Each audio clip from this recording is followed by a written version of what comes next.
आज बनवत आहोत दिवाळी स्पेशल गुलाबजामुन रेसिपी। इलायची घालून साखरेचा पाक बनवायचा, गॅस फास्ट ठेवायचा। इन्स्टंट गुलाबजामुनचे पीठ घ्यायचे।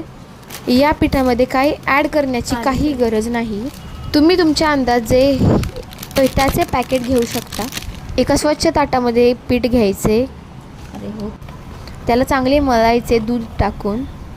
तुम्ही गरम दूध ॲड करू शकता। पीठ झाल्यावर तूप घ्यायचे, मळलेल्या पिठाचे छोटे छोटे गोळे करायचे। अशा प्रकारे तुम्ही गुलाबजामुनचे गोळे करू शकता। तूप लावून गुलाबजामुन करा।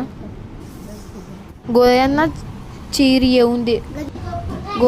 येऊन देऊ नका। कढईत तेल गरम करायला ठेवा। या दोन सामग्री तयार होत आहेत। आपले गुलाबजामुन तयार होत आहे। अशा प्रकारे गोळे तयार करा। बनलेले गोळे स्लो गॅसवर फ्राय करा। अशा प्रकारे गोल्डन ब्राउन गुलाबजामुनचे गोळे फ्राय करा। गुलाबजामुन अशा प्रकारे चॉकलेटी होऊन द्या। गुलाबजामुन खूप क्रिस्पी झाले आहेत। पाक तयार होत आहे।